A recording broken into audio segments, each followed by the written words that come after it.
naghihintay.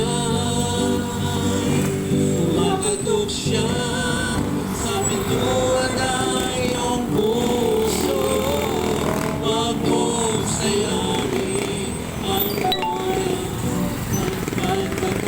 pagkakataon. Nais ni Jesus ika'y maligtas.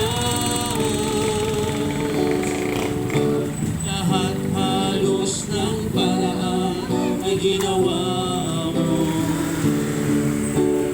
upang kalungkutan ay maibsan. Hanggang ngayon Nakakapamigay ka? hindi Nakakapamigay ka?